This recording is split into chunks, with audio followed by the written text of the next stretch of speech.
is him.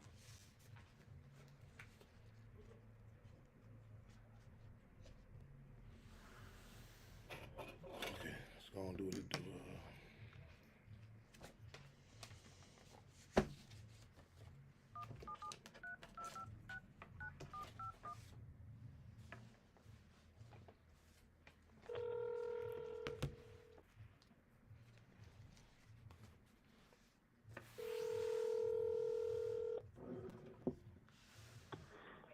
Free them all. Hold on. Yeah, free them all.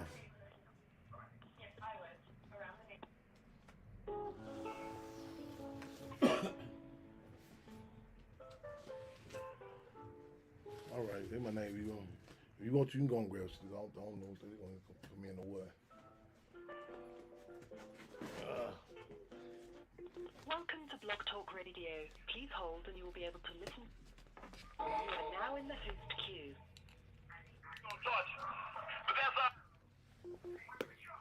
Unmuted. Free them all. Live and direct, Brother Chen. Live and direct. He is up as from the fist clinch. This great make history, take history, and take history, y'all. Welcome to Freedom Radio May 4th, 2022. Let's get locked and loaded, y'all. Take a pause for the calls. He is up as from the fist clinch. We are going to be live on Intellectual Radio shortly, but as we speak, we are live on Instagram. Official Chairman Fred Hampton Jr. We are live on Freedom Radio. We are live on Facebook on the page, and it shows me my page is down. I forget what page I'm on. On Fred Hampton on Facebook. Are you on Facebook Live? You? Okay. You? Facebook Yeah.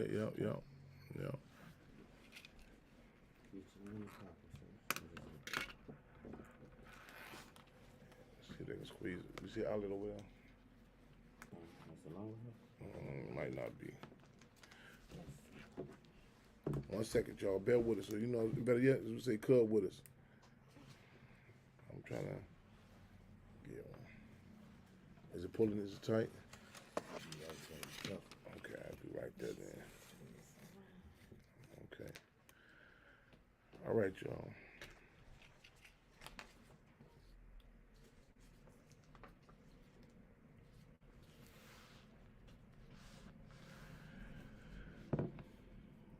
Free them all.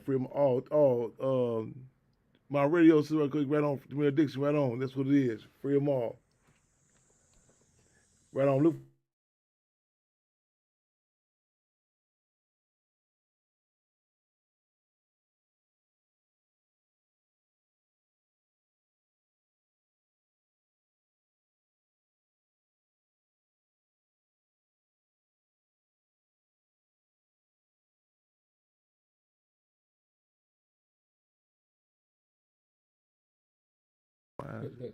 Man.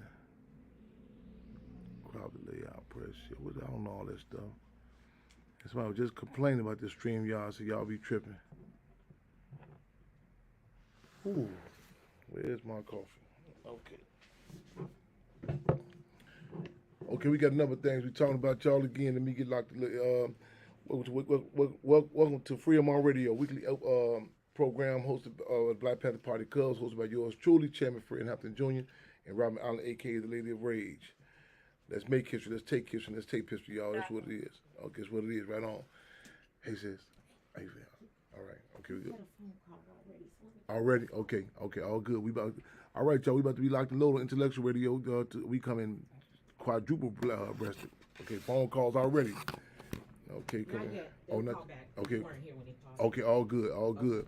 Free them all, sis. Right on. All right, y'all.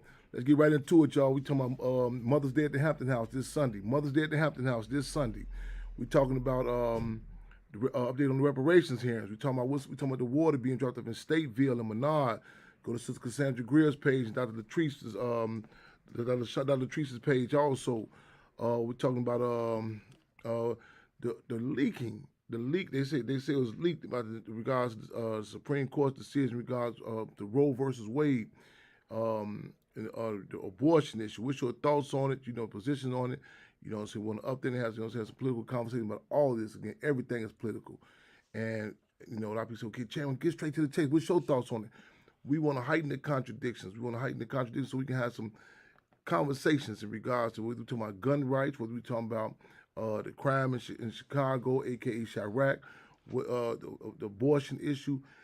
The deal is to take into account a lot of that really have to tweak our political muscle. Again, to engage in some dialogue objectively and have raise out some criticism, so on and so forth, and see what's the best interest in regards to the people. Y'all know we've been talking about Menard, and those I said before, Menard. I don't know, I'm all of y'all facing Instagram. Forgive the cord kind of short. That's why I'm kind of like right up in y'all face. I ain't got my eyeglasses on. You know what I'm saying? Menard. Talk about the history of Menard in particular. With Chairman Fred himself was there in 1969. I was there in 1999, and we heard so many countless of horror stories. And I'm using that word lightly, you know what I'm saying, in regards to Menard. You did. I said on a number of occasions, you can actually, see people, who've been to Menard and just see the response. When I was there, unfortunately, you know what I'm saying, I say fortunate, I'm gonna say fortunate also. I'm gonna say that too, because I'm gonna paraphrase this guy told me when I was in town, it was a Supermax. He said to me, he says, "Good you down here." I said, "Huh?" I said, "Whoa." He said, "You help bring a lot of light to what's been going on down here." And, and so be it. Because the deal is, you know what I'm saying, as Minister U.E.P. Newton said, the system, the state, the fascists, they love to perform that treachery in the darks. Our job is to turn the lights on, heighten the contradictions, you dig. And, we know many people have been misinformed, bombarded with propaganda that, prisons are living this life of luxury behind those walls, you dig. Nothing can be further from the truth. In fact, it's a book called The Dragon Has Come, talked about Field Marshal George Jackson.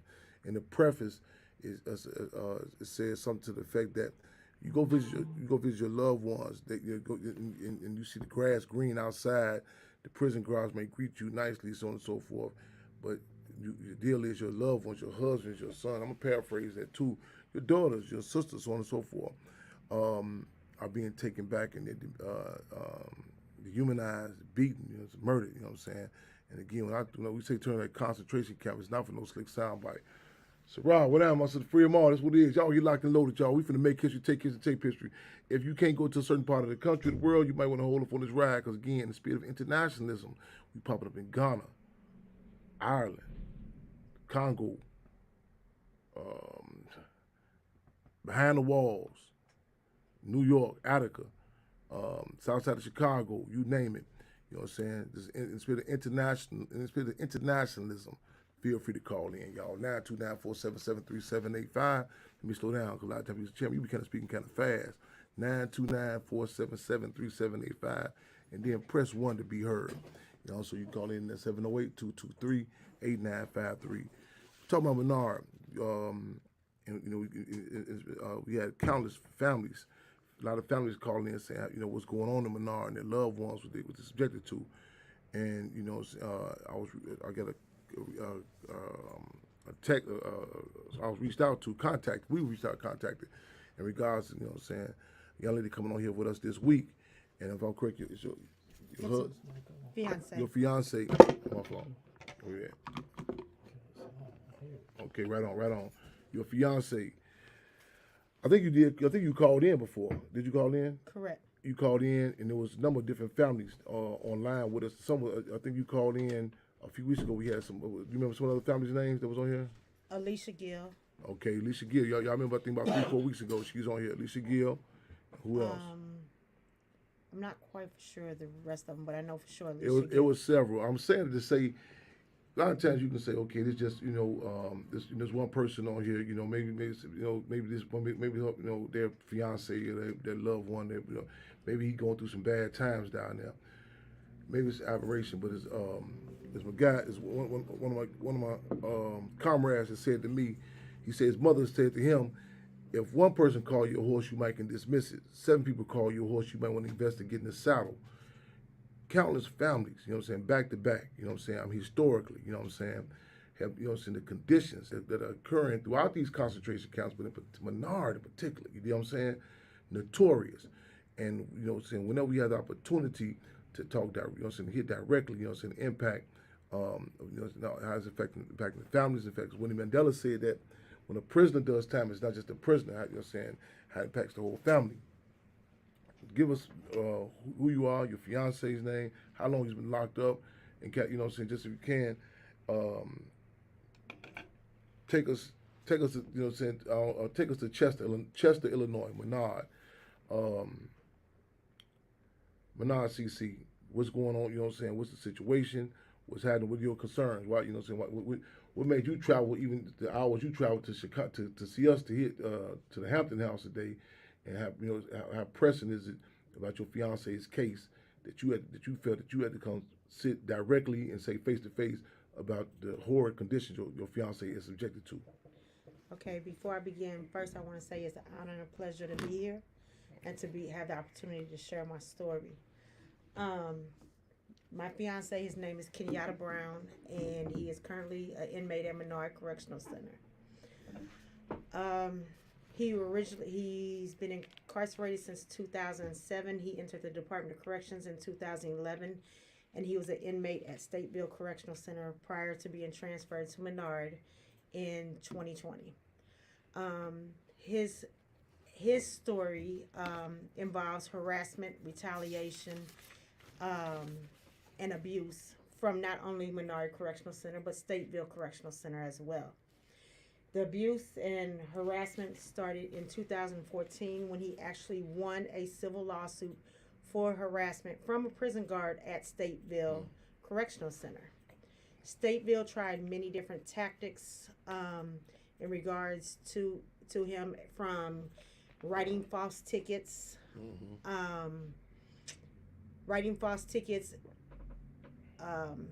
legal active mail holds.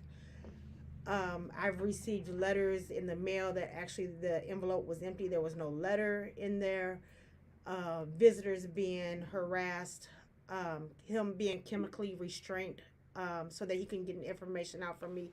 Stateville was giving him Vicodin as well as Tylenol number 3 around the clock during the weekend when he had knee surgery, because he was experiencing their physical therapist actually blew his knee out and they were refusing to give him medical care, and I'm a rehab therapist.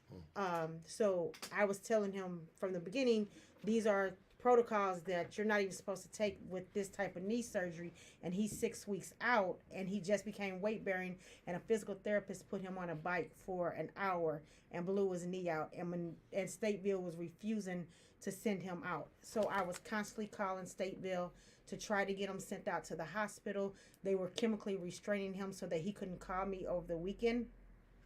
When I finally got in touch with them again on Monday, because they were refusing to give me any information because of HIPAA, and he hadn't signed any papers, he finally signed the papers. Then I finally got to talking to him, and once I made them aware that, look, I know you're chemically restraining him, this is against the law. They sent him out that Monday to the doctor, and that Wednesday he was having another knee surgery within 2 days.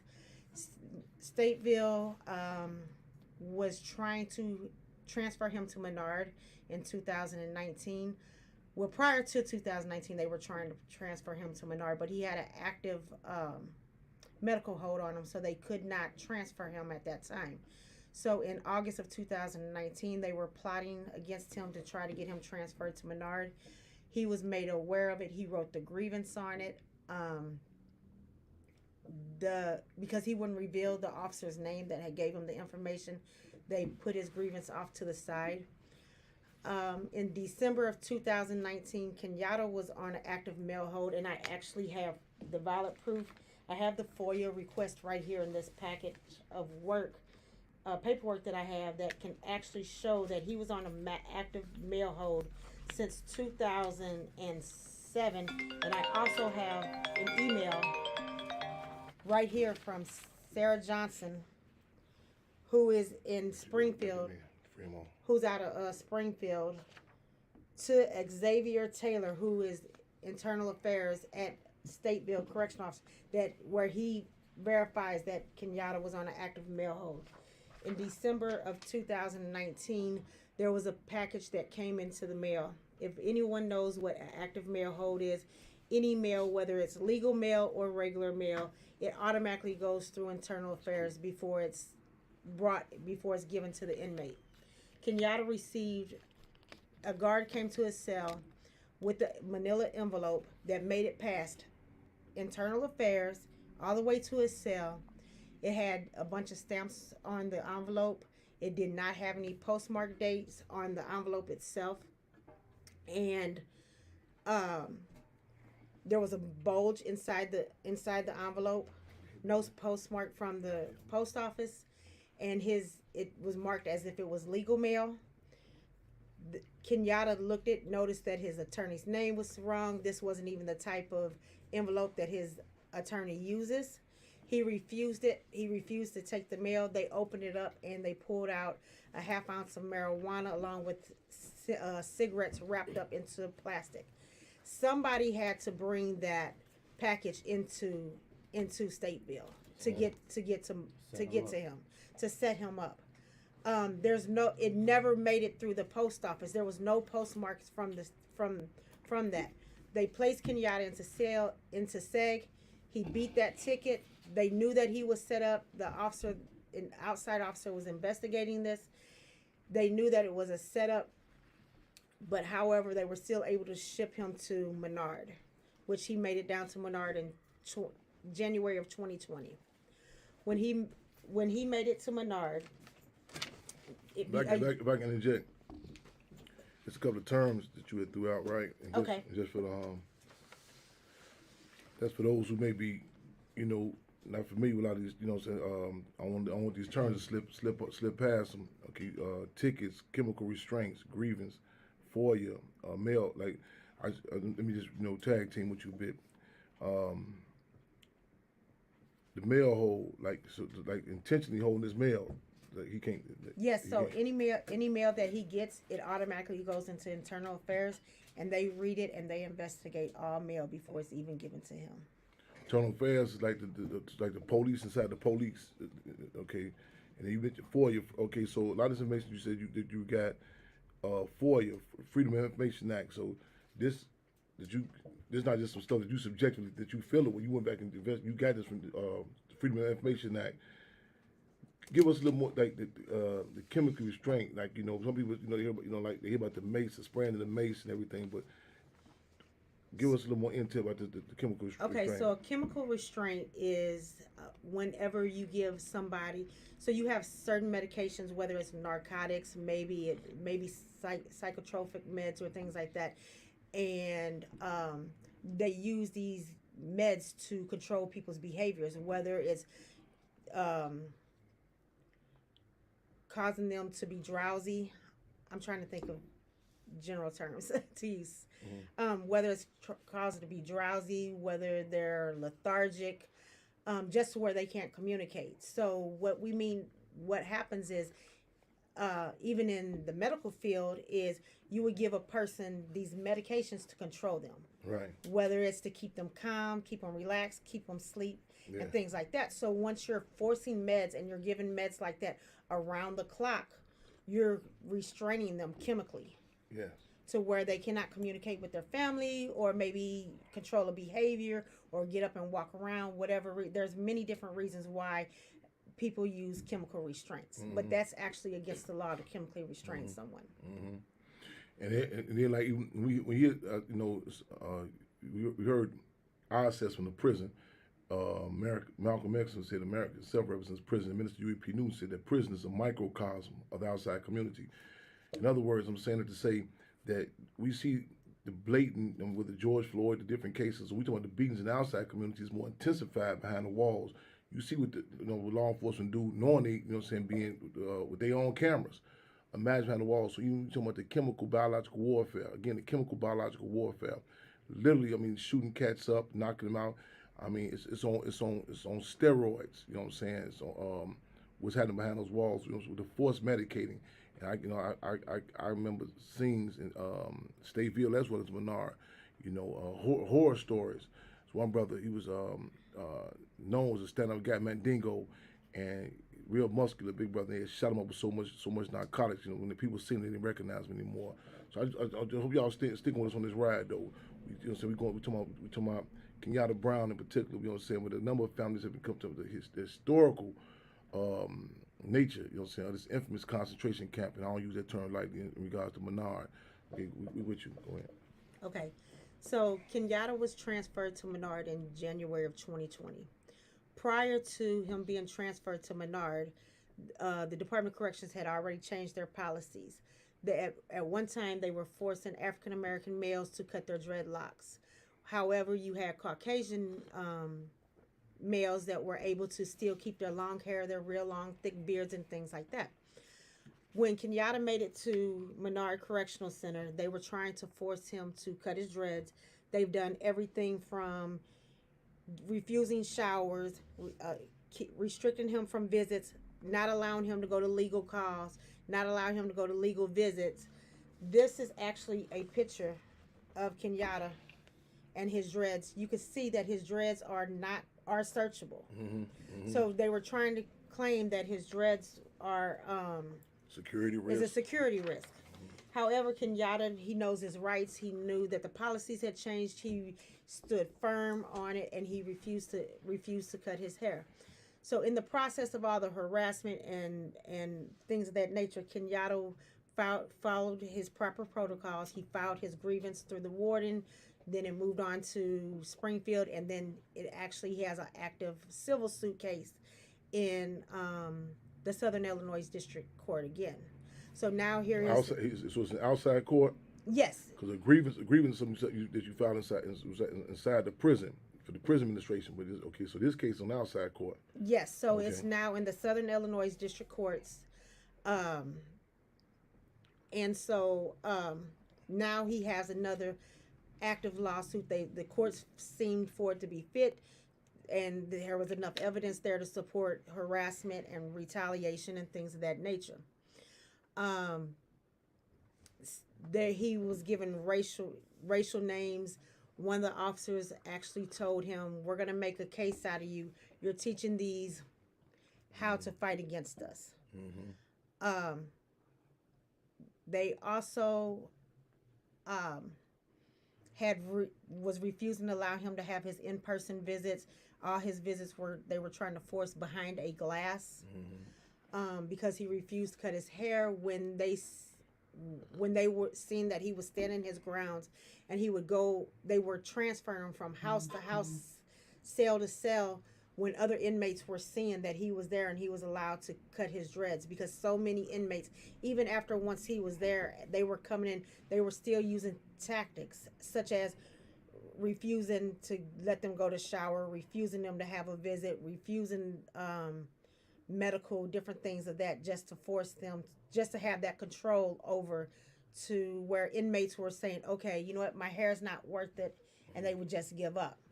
So Kenyatta stood his grounds. He has this lawsuit in July 9th of 2019.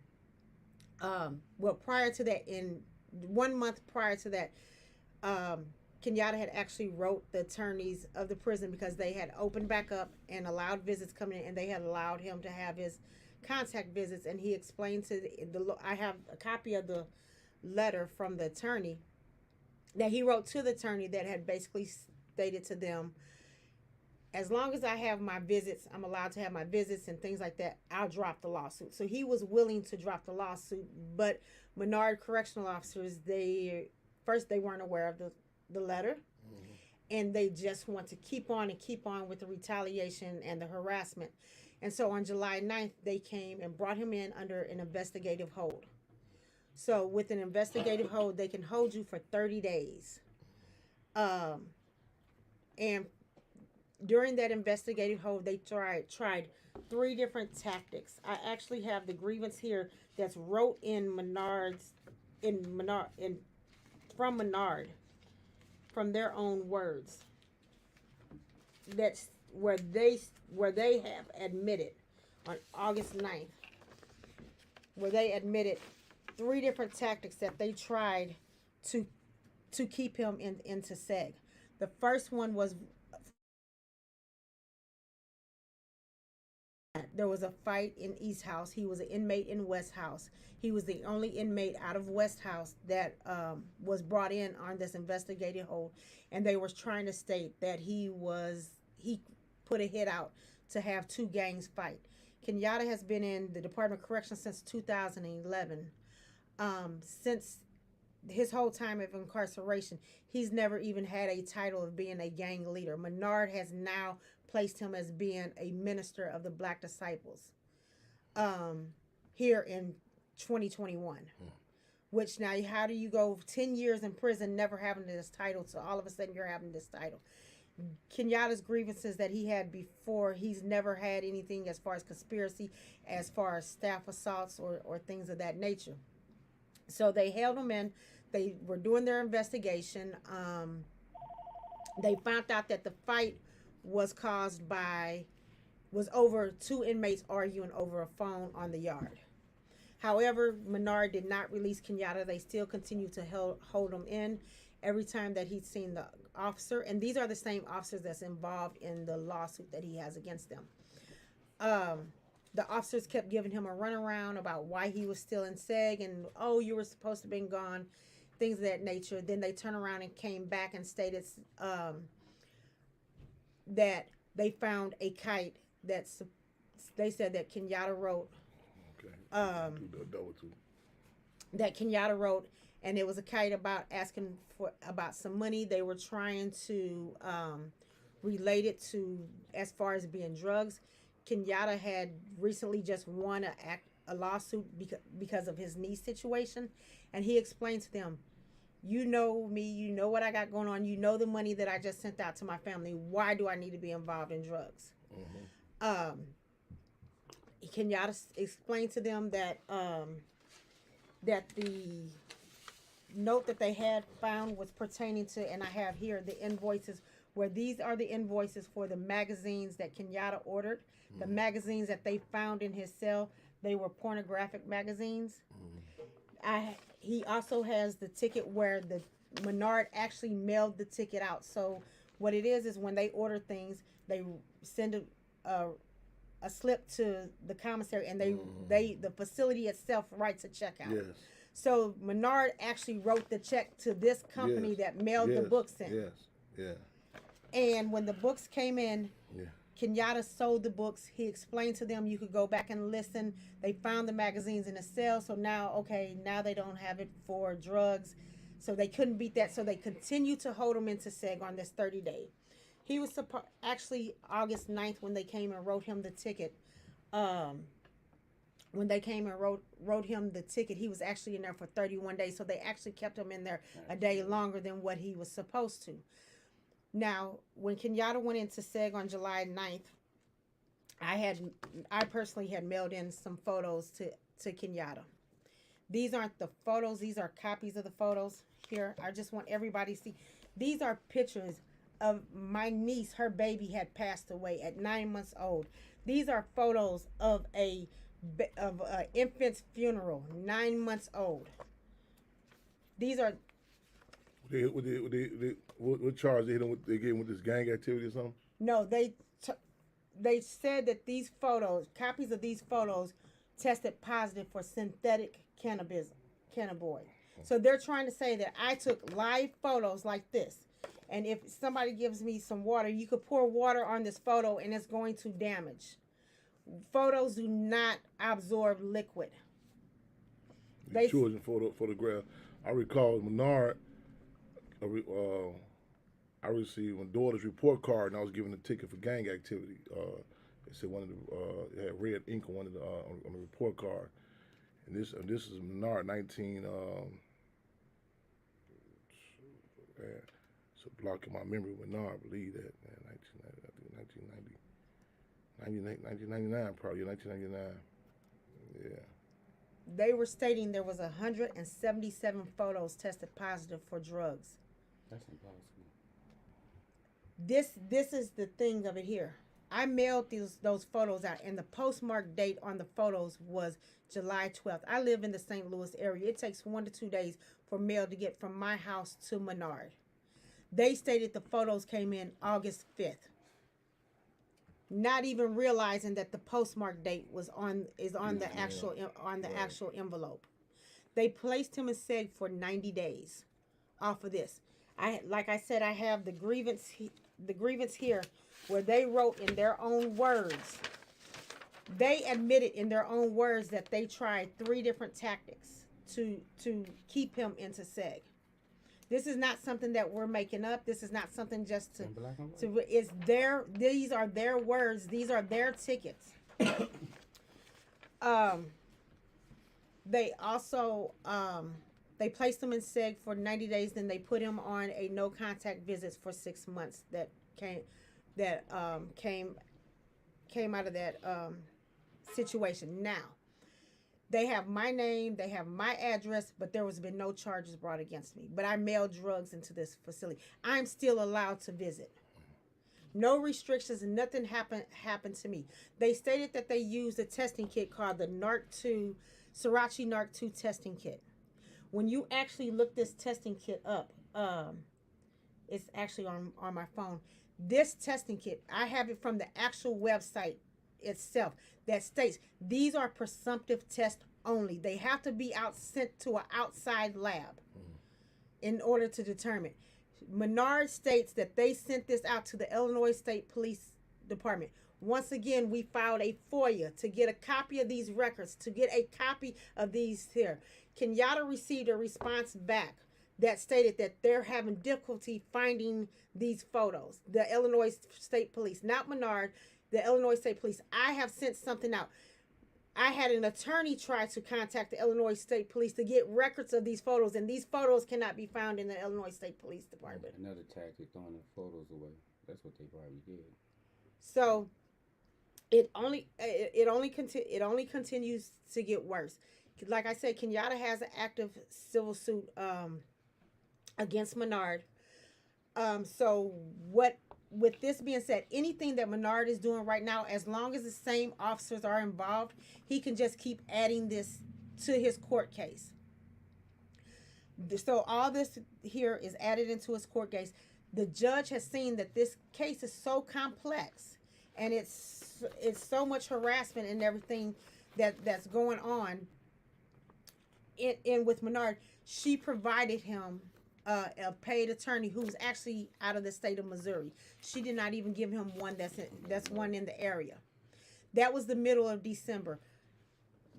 And Menard itself came back on December 21st. I actually have the email. Let me see if it's on this phone here, where Kenyatta sent me an email that stated, hey, they're getting ready to try something else. I know some people on here talk. Yeah, it's Tasha Bates and Free Cousin Yada. Okay, I know, no doubt. Right on.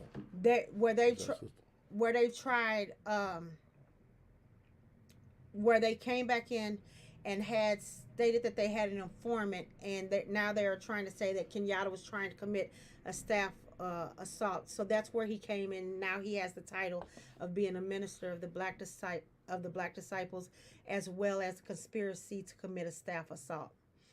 This inmate that they used was an inmate that stole some food, and he was trying to check himself into protective custody. This inmate is now no longer at Stateville. He has actually been transferred to Pinckneyville.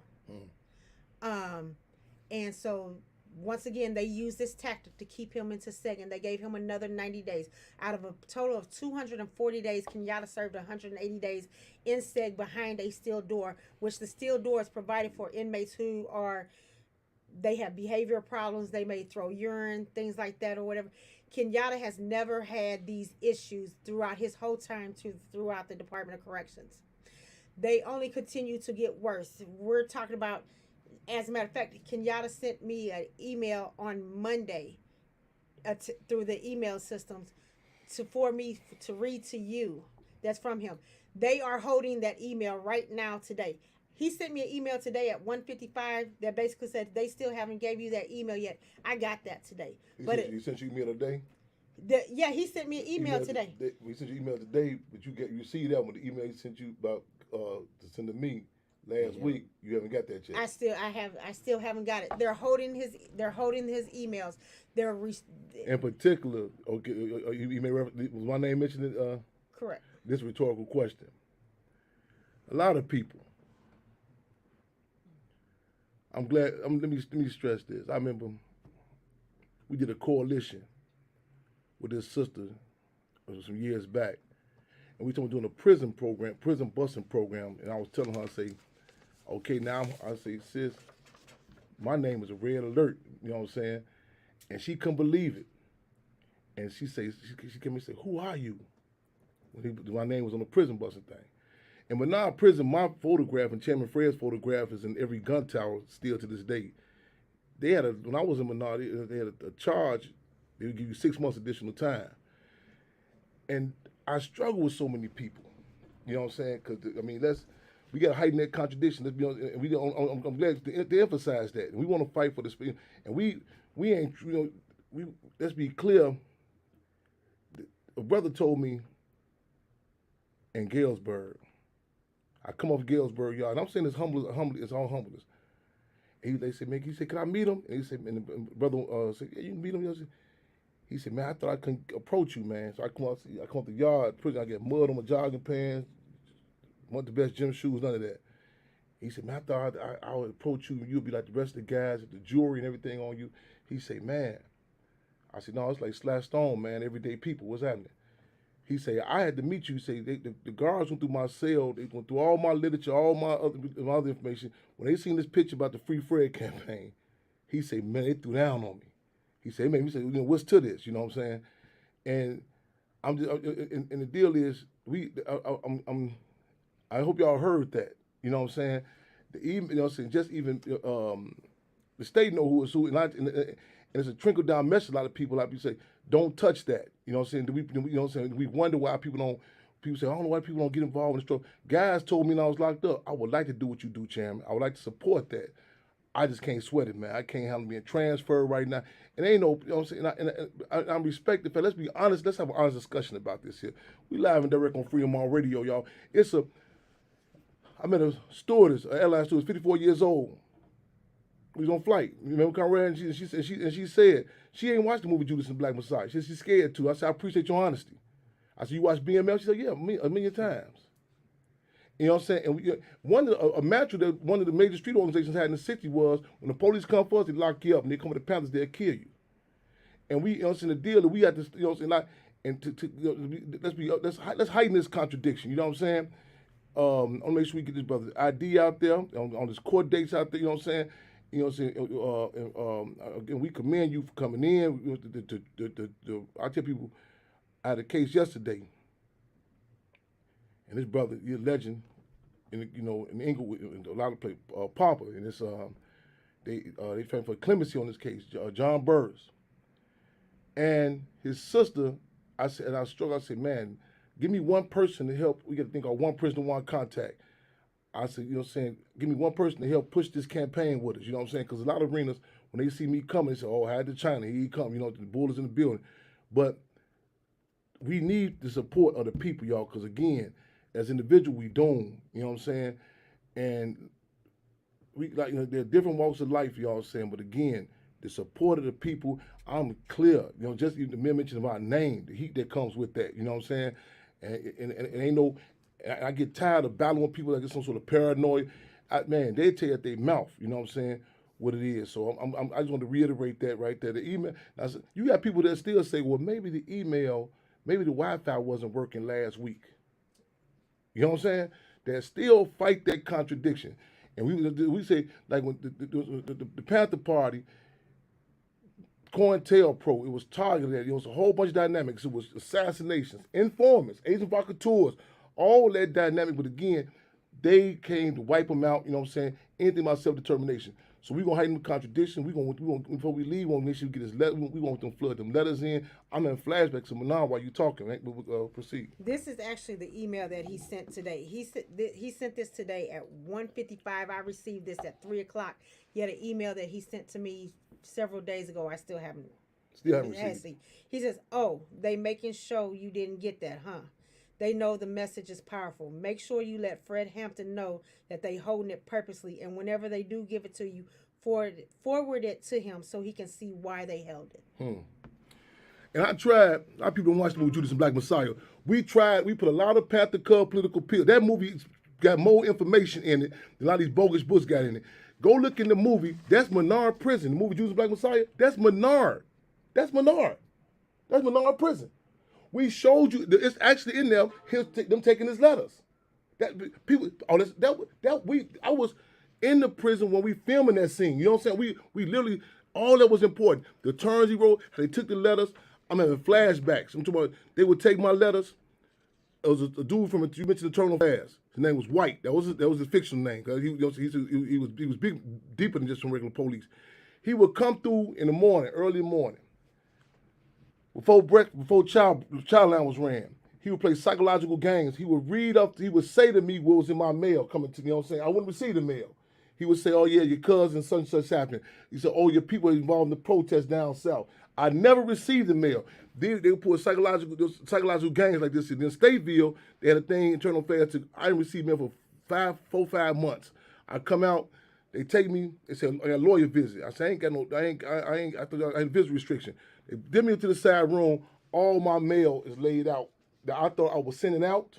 I did send out, excuse me, let me watch my English. I did send out, it never got out unless it was coming in. These are tactics that are going. I'm not talking about across seas. I'm not talking about the 1800s. I'm talking about right now, today. And I'll say again, this man, a lot of people can't grasp this. You know what I'm saying? We sidetrack. Man, I'm very clear. When I first got to Menard, when I first pull up in Menard, when I first get there, they pull up my property. Warden Page, what they called him, a guard named Torville. Now you see, I mean, this ain't no yesterday. They get a Chicago Sun-Times. It's a picture of Chairman Fred in the Chicago Sun-Times. They say, man, gang activity. Take them to say, first they try to pull me up. They had 8 guards with a gun tower. Dan Kings told me they don't say, man, they say going to say they wanted you to respond so they can blast you. That was the whole plan. But they ain't doing the average cat here. So Warden Page come over there. He's so reactionary and racist. He come over there. Yeah, I heard about you, man. You lead the vice lords, lock them up. You know, other girls like, hold on, man. This dude is not even that. They placed me isolation as soon as I got there. This going down, y'all. I don't care what type of TV shows y'all done seen that they treat us humanely. This was going down in these concentration camps. Oh, man, that kind of rough word. Did this here. I'm not talking about no Oz TV show I seen, no book I read. I don't take it for granted. I'm still, my letters when I wrote out of Menard, my letters was like wheels. Like literally, get this. I went up on a comrade in the visiting room in Menard.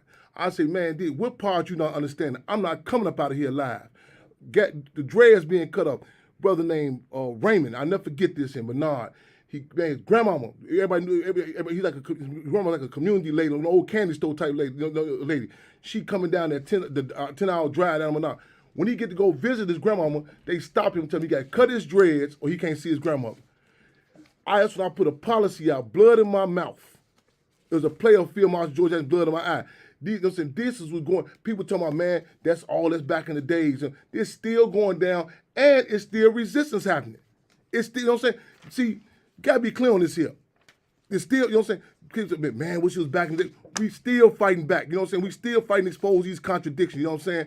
And we gotta use brutal terms for brutal realities, you know what I'm saying? That chemical, they turn the cats into dope junkies, force medicating them. You know what I'm saying? Like China, the Opium Wars was a war that China waged. That Britain waged against the Chinese people to turn them to a nation of junkies. That's why you had the Boxer rebellions, people fighting back. You know what I'm saying? Chen Mao Zedong to fight against that. They are literally the prison ain't designed by no rehabilitation. Let's be clear on that. Let's be clear on that. You know what I'm saying? It's designed to break you, to break the spirit, the will of men, women, and children. Why do you think Field Marshal George Jackson said never count me amongst the broken men? You know what I'm saying? This the whole purpose of this. I remember Menard, North Seg, Menard. They come get us, and this little brother come out there, and he had his head up. You know what I'm saying? He would go off on cats. He said, man, make sure y'all have y'all head up. Y'all walk with y'all head down. And that stuck with me. You know what I'm saying? To be conscious of that, man. They taking guys. Menard is known for the forced medicating. You know what I'm saying? Chester has the mental health facilities, right, you know what I'm saying, right across the street. They using our people as lab rats down there, all testing all type of medication on them. You know what I'm saying? And people say, why people don't talk about this here? In Abu Ghraib, Baghdad, when those prisoners, they say, why you didn't tell us about this? They said, man, we done found grievance. We tried to talk about it. Rest of them said, man, it was so embarrassing. A lot of people just happy to get up out of there. A lot of people be telling me, man, you still talking to they take you back up in this here. We got a responsibility. We call it the Harriet Tubman Code. That means get them to go back, reach back for others who are held captive, y'all. I know it's embarrassing. Being oppressed is embarrassing. Man, whoever y'all got in these camps, I want y'all, man, matter of fact, on them posts, on them social media, Instagram, everybody gonna start committing to one prisoner, one contact. You know what I'm saying? Start putting up a post, the ID number, where they held at, you know what I'm saying? One prisoner, one contact. What that means is at any given time, you can give us a status check on some particular prisoner. You say, hey, man, what's happening, man? Oh, it's Sunday out of Cody. Okay, C dash, woo, man, SCI, Wumia Bujamal, James such and such, you know, Kenyatta Brown. Everybody should have one prisoner, one contact, everybody. So commit to that now. I mean, I walk up, I'll call you tomorrow. Hey, man, what's happening, man? James such a, oh, man, you know what I'm saying? He in C grade. I said, listen, in Nazi Germany, the initial victims in the gas chamber under Fuhrer, Adolf Hitler, was the ones who did not receive any mail. Why do you think they got this policy talking about mail hold? Why would they put a policy to get to my mail hold? Once you disconnect it, you know what I'm saying? Man, that's the first ones Adolf Hitler started gassing, the ones who didn't receive any mail. Once they isolate you, listen, Illinois prisons right now got motherfuckers on count. Still, that means they still getting paid for them. Cats who've been dead over 15 years. Wow. That's a fact. Motherfuckers been dead over 15 years, and they still on count. They still getting. Listen, they got a policy. We was up north. I think Galesburg somewhere. Big Money River. No, Big Money south. We up north on them concentration camps. Cats start getting these tickets all of a sudden. You know what I'm saying? We start looking at the tickets and say, man, the 9's over 6 cents. So why are they making this detail? Everybody getting transferred down south. Come to find out, this is around the census time. So you got these places like Johnsontown, who initially their population be like 200-300, these smaller towns. Now we packed down there, the population, you know what I'm saying? It's packed up, you got 10,000, so they get the resources. Then now you think you got a blessing. Oh man, I finally got a transfer to get back up north. All this, and it's not just economic. People kill me with this nonsense. It's just about money. Man, money, murder, all that. Listen, they are paid to kill us. This, man, everything is political. All I respect us getting our resources. They producing a certain type of motherfucking in those concentration camps. Now, since we're talking about the mail, I just want to show this. Kenyatta have received a letter in the mail. The letter was returned back to them. Here it is here. I'm not making this up. You can see this where they wrote before they gave it back to him the word fag onto his mail. Oh man, the psychological gains, these chumps, man. You to come up out of Menard with your sanity intact and to be alive, I tell cats, man, listen, we did a podcast today. I want to shout out these brothers just came in too. A lot of y'all youngsters probably in too. I feel bad. My deputy field marshal, he said, man, I know about no cap. You know what I'm saying? Y'all know what I'm saying? They done touched down with us, you know, so we're going to have an episode I did with them. They just came in, and this is real good. I commend, because like I say, I'm not the, you know, a lot of cats get the movement confused, this conscious, in the bubble, you know what I'm saying, drinking green juice, and this, we in this man, like Wacko Flocka had a guy point man, Big D say, he said, man, how you be doing all this stuff, music, and right? I said, I got to deal with the good, the bad, and the ugly. You know what I'm saying? We deal with the real world. We're going to be combining this, these, that, you know, so we're going to be in every audience, the pool halls, the clubs, the mosques, the church, all that, you know what I'm saying? And you know what I'm saying? Again, shout out to No Cap there in the building. Y'all give me a heads up, y'all want to jump in, whatever, y'all, you know what I'm saying? We got a relationship, we, you know what I'm saying, it's on and popping, you know, so we finna turn Hampton House out, and we gonna hit every, so all you youngsters think like, well, man, that's that political, that's the Chairman Fred and that Black Panther. We coming, listen, we gonna be popping up on them rap lyrics. We popping up everywhere. Ain't no neutrons. Ain't no neutron in this war. You know what I'm saying? Ain't no, man, I ain't gonna do with this here. Did this here. She telling you, look, man, this is my first time seeing her face to face. When he made mention of my name, all the email and stuff, man, the heat that come with this, so I ain't gonna lie, sometimes I'll be hating. I'll be like, damn. But we're not afraid of the fight. Right on. And I commend you. A lot of people, I get 100 calls a day. Man, I'm ready to do this and that's okay. Meet me here. Meet me in Twin Cities, California. Cats disappear. You hit that road. You travel. You know what I'm saying? You travel down here. You know what I'm saying? We gotta put some skin in the game, and I'm real big about that. I'm real who I struggle with. Who I pick my battles. You know what I'm saying? Because you know what I'm saying? Because We've been having this fight since 2014, so I have a real passion for. I've been here for 7 years, side by side, with this through this whole thing from Stateville all the way down to Menard. Stateville had put a permanent restriction on me at one time. I just got my visits and everything back, and I'm still here, and I'm still fighting, and I'm not going anywhere. they got. I want to bring this energy in from 2014, and I want everybody. We're gonna start because this is like we got. My mother, she's still banned from Stateville to this day. To this day. Well, no, Stateville had me banned through the whole Department of Corrections. No. They got her through the whole. Yeah, through the whole. No, I mean, I was talking too fast. Through all that, she's Yes. banned to. You know what I'm saying? To this, they banned her in Stateville, and I want to let people know. A lot of times people come in, not you, but a lot of times, a lot of people they come in, they miss a lot of stuff before. They think this is just started. It's like when the U.S. they soldiers they go back the army they study what's that military school West Point. West Point they study General Patton, you know what I'm saying? They study all that stuff before them, and they study the history of those they attacked. They study Hannibal. That's where they get the L formation from. We got a long lineage of fighting back. You know what I'm saying? Let me tell you a real quick war story. Chairman Fred was initially sent to Stateville. At the time, they would call you by a prison number. Whenever they approached him with a prison number, his only response, if he responded, was, "I'm Deputy Chairman Fred Hampton, Illinois Chapter Chairman of the Black Panther Party."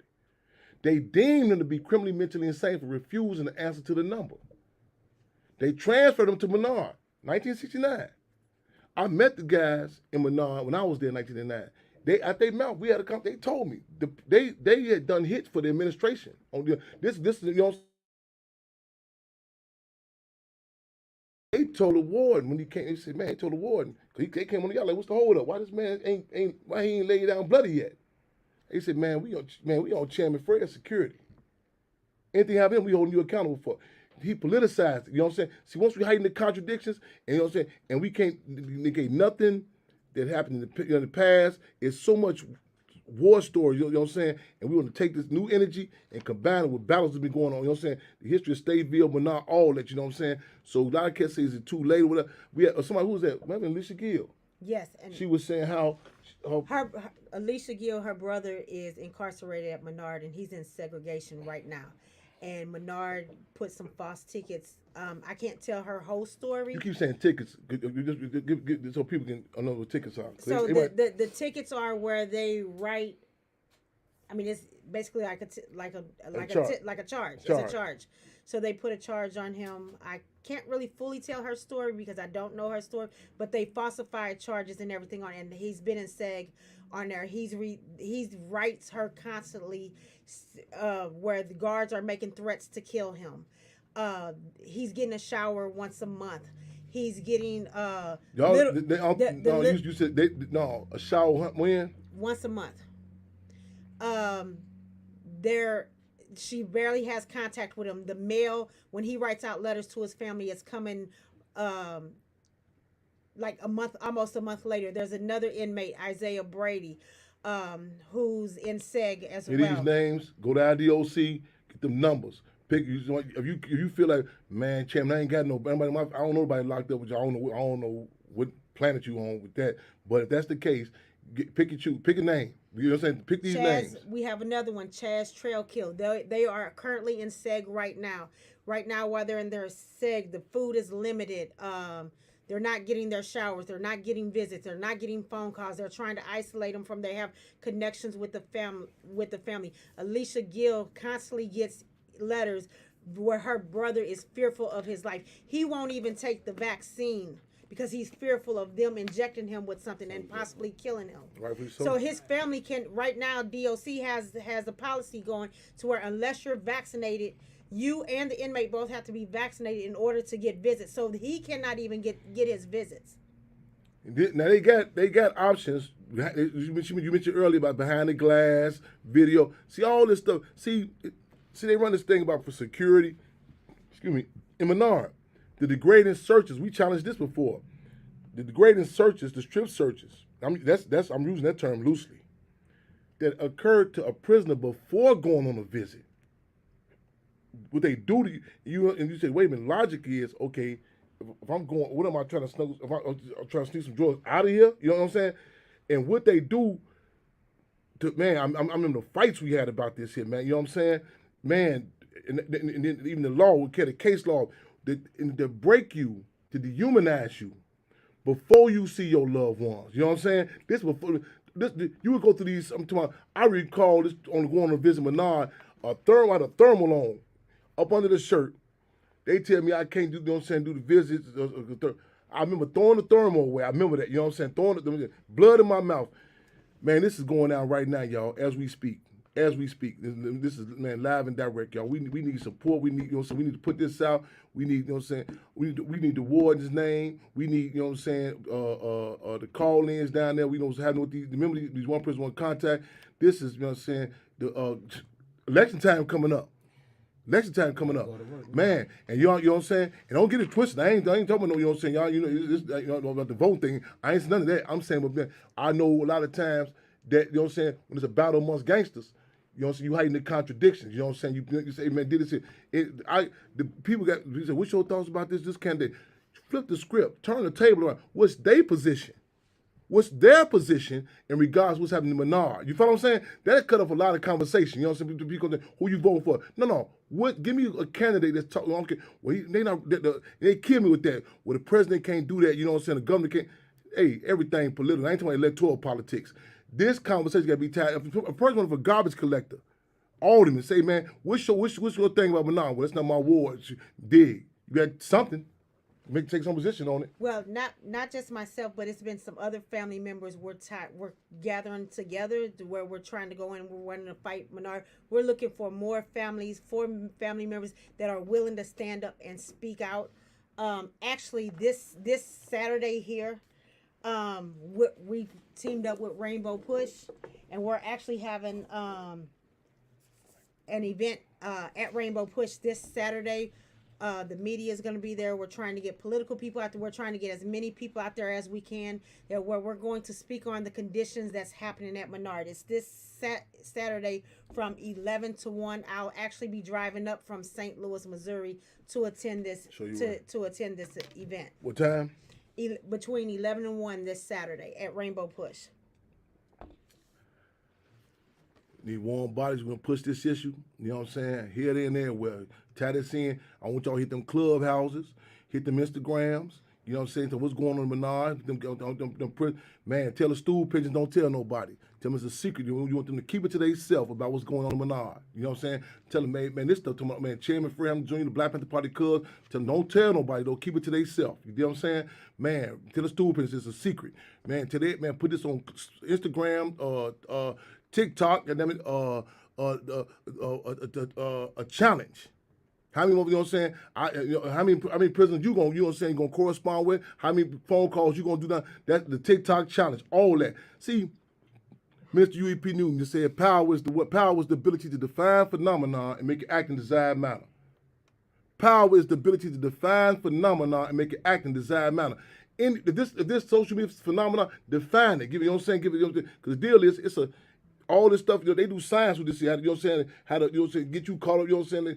There's some ladies in California suing Instagram stuff. How their daughters talking about committing suicide because the images they see, they can't grasp. This just some old, staged images for them, and they feeling bad, thinking that, you know what I'm saying? Because they ain't got these champagne, you know what I'm saying, body plastic, you know what I'm saying, Tupperware, you know, whatever the case may be, bodies. And they run, you know, they feel them killing themselves. That the impact, slip that pill in applesauce. You know what I'm saying? Man, we got a thing called a code of culture. Again, the code of culture. We say too many else to sing because some bling bling. Now, I ain't just talking about whatever caps when they rapping. Ease up in there. Tired of you talking about, man, I hit the block with you, get the drone, whatever. Ease up in there. Yeah, man, the Menard, they just laid down something. Drop a pill up in there. This story that I'm hearing kind of reminds me of the documentary of Malik Browder out there in New York when they was talking about how he went through the Rikers Island and how the God's been dirty for years. But it took to someone like Jay-Z to do the documentary and bring light to it. And a lot of laws changed once that happened. And what you're doing now, I think is powerful. So continue. Not only that, then you got a lot of men that degrade women, but the women be right behind them when they going through these struggles through the system. So I commend you. Thank you. Let me interject with all due respect. Let me say this. Khalid bar. I'm from the Cape. Khalid. Yeah, but let me say this too, though. 2 points about that. A lot of like even when Nelson Mandela was released, it was given like I mean, no doubt the politicians play their role in different entertainment, but the deal is movements come from the ground up. It was such a mass heat. Feel what I'm saying? So they look and see. They got people that go study what's going on in the plantation. And the film, you know what I'm saying? And also another point to bring out has the mysterious time of his mother's death. The whole family got knocked off. You know what I'm saying? But the deal is, the system will never tell you. The ruling class never tell you that that's why it's important. That's why they the breakfast program. They say it started from the public schools.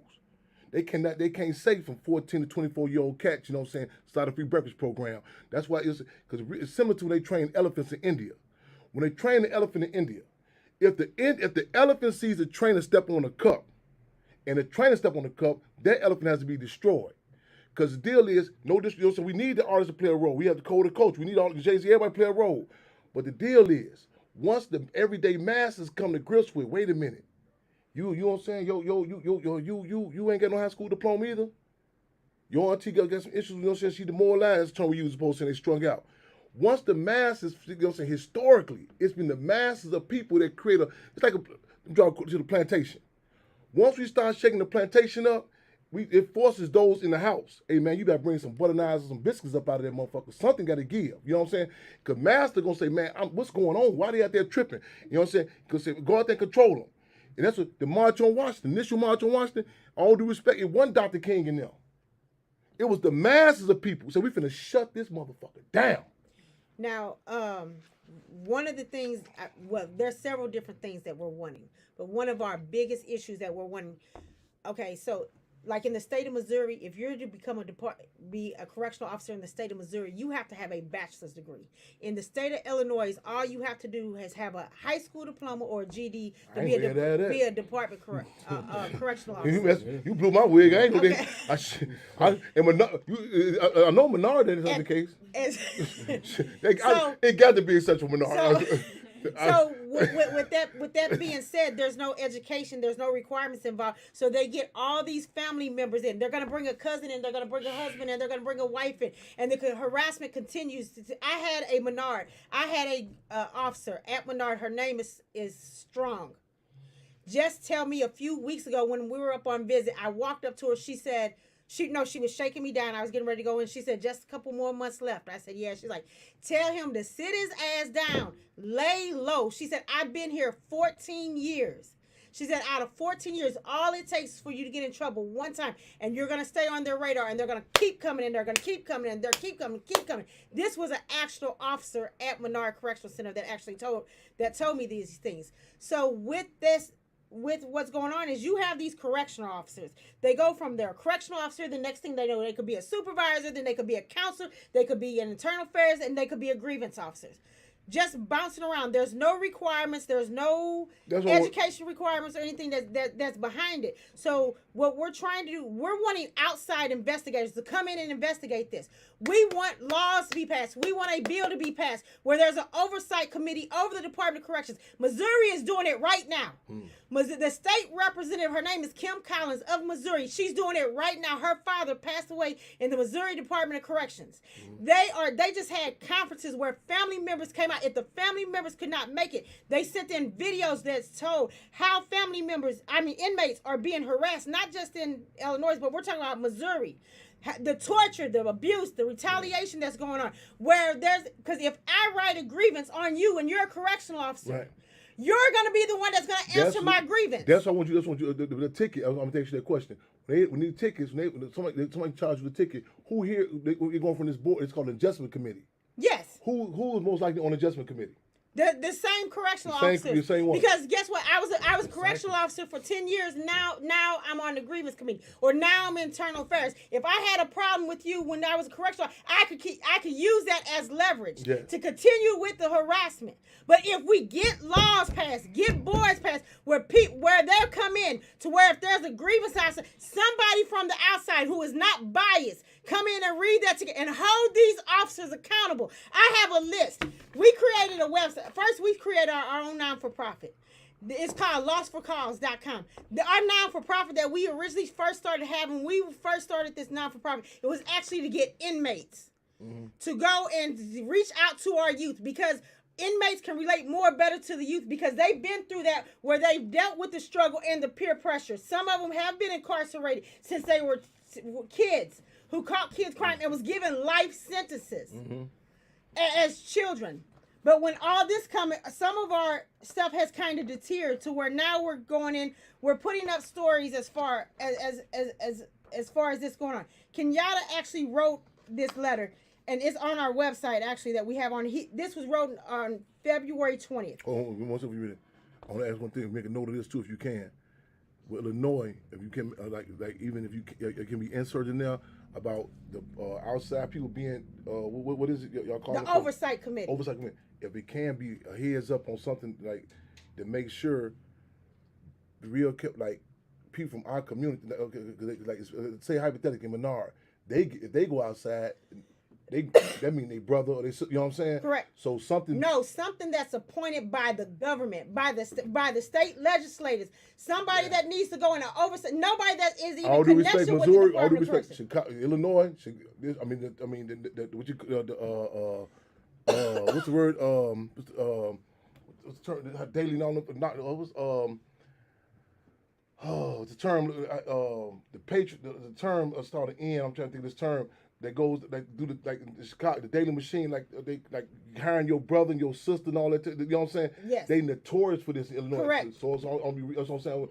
Nepotism. Right on. You know what I'm saying? So be heads up for that, because something to the fine print. You know what I'm saying? Be on the heads up for that. We need state representatives, and the Department of Corrections cannot stop our state representatives, our senators, from going in there. State representatives need to go into not just Menard, all these prisons. They need to see the conditions of these prisons. Menard, I remember back in this was the late 90s, early 2000s. You were probably there at this time. I have an ex-husband who was actually there in Menard. That was in Menard. That was in Menard. Menard had asbestos growing inside Menard. They were using the inmates. They did not hire an outside contractor to come in. They used the inmates. Inmates were in there with blowtorches trying to burn asbestos off the walls. That's why they just tore that whole old visiting room. That whole building now is gone. It was so infested with asbestos. Can I add this with the state rep? Also, a community. I mean, if it's a community, I know. I mean, they play their role too. They can go in there too. But some to put that with a citizen. You know what I'm saying? Somebody from the community. You know what I'm saying? If nothing else, if they shoot it down, it still exposes contradiction. So it's still, like they say, the board. Like even they say like a jury, say a person from the community. You know what I'm saying? From a person from whatever community, say, okay, like this person, they were charged, from their respective community. They had their cases from Inglewood, Chicago. A person from that community is able to go inside and see the condition. You know what I'm saying? So because the state reps, I mean, they do their thing, but the people, you know what I'm saying? So if that can be included also. I want to cut you off. Okay. Go ahead. This was something that was written by Kenyatta. Kenyatta, if there's certain information that he wants to get to me, because they will take it and they will throw it away, he sends it to his attorney and I pick it up from his attorney. One more, just a brain thought. We just had the anniversary. We had anniversary, I'm using that term lightly, of the uprising in Attica. Attica, you familiar with the Attica uprising, 1971? Yes. The uprising in Attica, it was not just Attica. It was a culmination of what was going on. Really, I mean, the demands had been put forth about the conditions. But after Field Marshal George Jackson was assassinated August 21st, 1971, a year after Jonathan Jackson was assassinated, the prison's demand was literally, you know what I'm saying? In fact, literally, they had I forgot the term that was used. Chairman Bobby Seale, the Black Panther Party, was demanding company. Cook County Jail recently. Cook County Jail. They shut down. They demanded I be brought up in there to see what's going on. And the prison administration came to the point, they said, we'll let him go over Zoom. And we said, no, I got to go up in there. This just happened this September. So the prisoners, they demanded, and that's Sheriff Tom Dart bogusly tried to list me as a gang chief. He say, ain't no way possible. All these different mobs, you know what I'm saying? We on the phone. Cassandra Grill, they talking to him. They said, we want Chairman Frem to come up in there. We got to up the ante. Stay rescue the people, you know what I'm saying? We got community rebels on the community, so we got to really up the ante, though. This recently Cook County Jail. So this right here was Kenyatta sent out, and it's actually on our website, so anybody could always go back and reference it. It says, on January 12th, 2022, the inmates in North Segregation Unit grew fed up with the mistreatment and conditions at Menard. Several inmates held their lunch trays, refusing to give them back to staff, requesting that the major of security, the warden, and mental health come speak to them. At the time, Menard wasn't allowing inmates to order commissary, and when they were, they didn't sell necessities like toothpaste, pen, paper, deodorant, etc. The facility was on a COVID-19 lockdown, not wearing masks, mixing positive and negative inmates, and openly bragging about trying to spread the virus and wanting to be told to go home for 10 days. The fact that their actions was keeping the facility on lockdown and inmates away from their loved ones seemed not to matter to them at all. The inmates were requesting the phone more regularly than every 30 to 45 days and their tablets so they could send out e-messages like the rules state that those in extended restricted housing 30 days are supposed to have. Staff refused to get mental health. The major nor the warden only agreed to give the phone more regularly. At one point, a young inmate asked to speak to mental health and said he was feeling suicidal. A white officer came to his cell and said, "Kill yourself then, you black bitch." All the inmates began yelling and beating on the doors. The young inmate set a fire in front of his cell. Multiple officers came on the gallery with fire extinguishers. Although the fire was on the floor in one spot, they put the fire out and then pointed it in the young inmate's cell. Then they walked up and down the gallery. Tactical officers came to the inmate cells that were the most outraged and outspoken about the mistreatment and beat and extracted them while the inmates were asking for mental health. The officers took several inmates out of their cells, removed all their property and sheets, and left them in their room with just jumpsuits for 7 days in the cold. They also turned their water and toilet off for 3 days. Later that evening, 1/12/22, Internal Affairs brought several inmates to the segregation building under investigation. On the other side... Turn the water into... What happened with the water and toilets? They turned the water and toilets off for 3 days. You in the cell with somebody else, ain't, man, shit packed feces. No, this is actually in the seg unit, so they're in there by themselves. All due respect, they've been double packing catching them segs.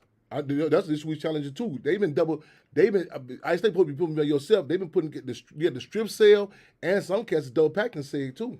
Yeah, I know yeah. But there's no water, no toilet, and in the toilet you do have access to is controlled timing. So you trying to they control timing. They come in when you can flush it. You know what I'm saying? So you have to fix yourself when you gonna shit. Later that evening, 1/2/22, Internal Affairs brought several inmates to the segregation building under investigation. On the other side of the prison, over 400 prisoners and general population was fed up with the mistreatment as well, and they went several days not accepting their breakfast, lunch, or dinner in order to get the attention of the warden on the matter. These inmates conducted themselves peaceably, protesting without any violence whatsoever. Internal Affairs retaliated by picking out inmates they deemed influential to make an example of. They took Rico Clark, Lewis Bailey, Marty Hollis, Jermaine Norris, and others. Slow down. I need these names. I need y'all to go on IDOC. I need y'all to check these names.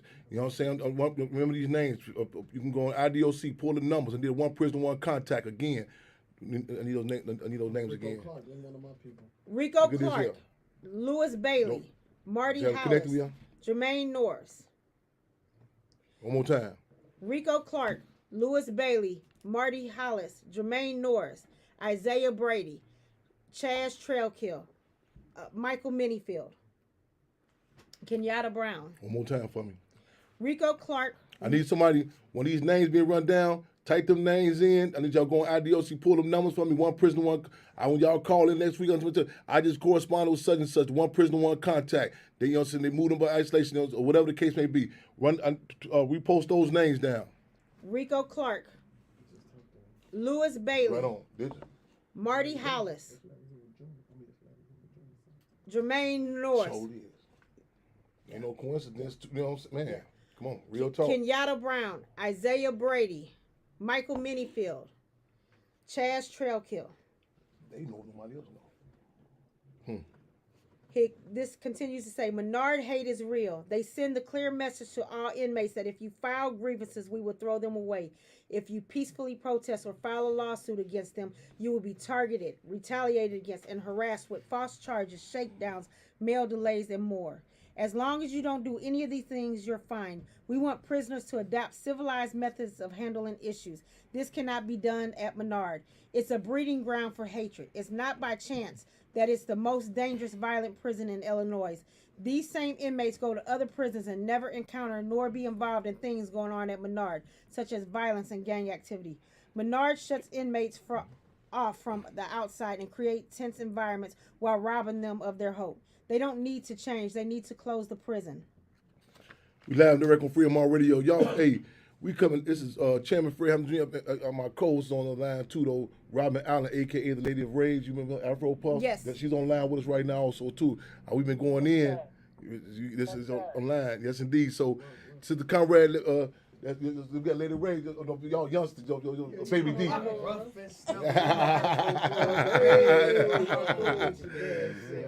I need y'all to cut, man. Oh man, look at this. This you can't see this. I'm glad you came to the Hampton House today and see how I gotta move. Listen up, y'all. Listen up. Okay, free them all. This every day. See, ain't no 9 to 5 with me. This all day. You know what I'm saying? This ain't no. This you know what I'm saying? This live and direct, y'all. Man. This live and direct. This is what you know what I'm saying? If you would like to permanently block your number from receiving calls from this facility, press 6. One. Yeah. I got the other one is 5. The other joint.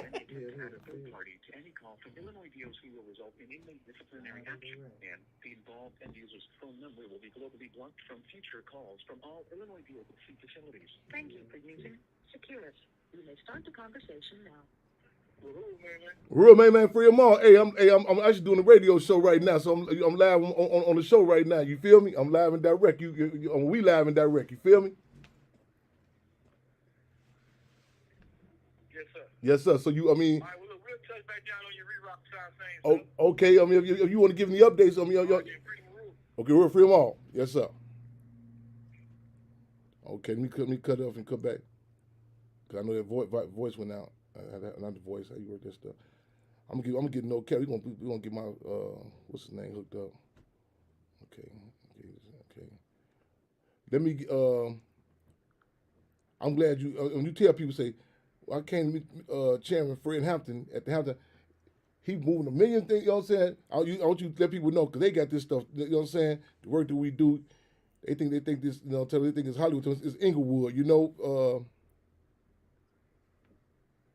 I'm so glad you came too, but hold on. I need let me get back on Instagram. Okay, well.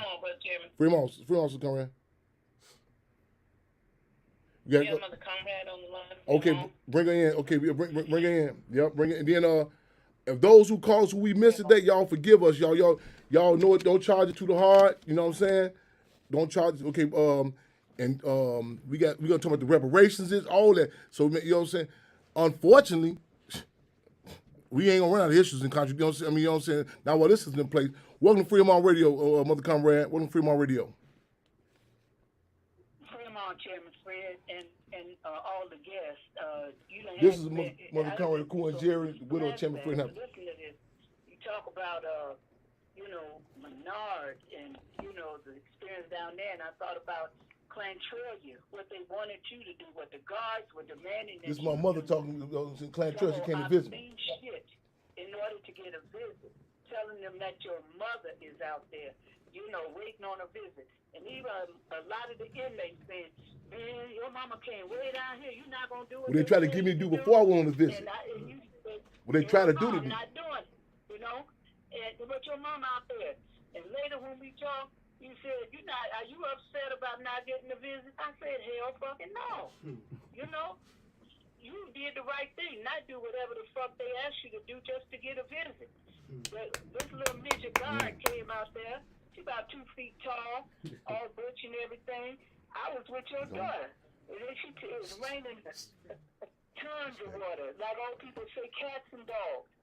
And this bitch told me, you call people to call in here to, I said, wait a minute. I made a phone call. Are these phones tapped? How you know who I called? And you can interrupt me anytime when you get the prison call. You know what I'm saying? So just cut me off. I know the deal. So you ain't got to worry about that. So I said, I'm not leaving. I'm not going out there. She want me to go out and stand by the road till the ride came back. I said, no, I'm not going to end up in a pilot suit for the Klan or something like that. Well, who did you call? I said, how you know I called somebody? Well, all these people are calling in here. The important thing from this is the people have to take on these campaigns. We can bring issues to them, but ain't no politician or nothing. I'm going to tell you something. Them politicians, a lot of them colored politicians voted for TAM, the Supermax in Illinois. A lot of them colored politicians hosted a fundraiser at the, what was the name of that joint? The Sandpiper or something? In the black community to raise money for Tom Dodge. So, the place you going, I put it in the hands, I ain't got to mention his name, I put it in the hands of him, a whole packet in the hands of him and his wife about the case for Chairman Fred Hampton Jr. And you know what they told me? The wife told me, we was busy. When I confronted her later about it, how come they didn't get no support? And this is the son of a man who was brutally assassinated at 4 o'clock in the morning, where they had demonstrations worldwide about his assassination. And these so-called leaders were afraid to touch it. Some of them same ones came out to the house where he was assassinated, once he was assassinated, and promised to do this, that, and the third.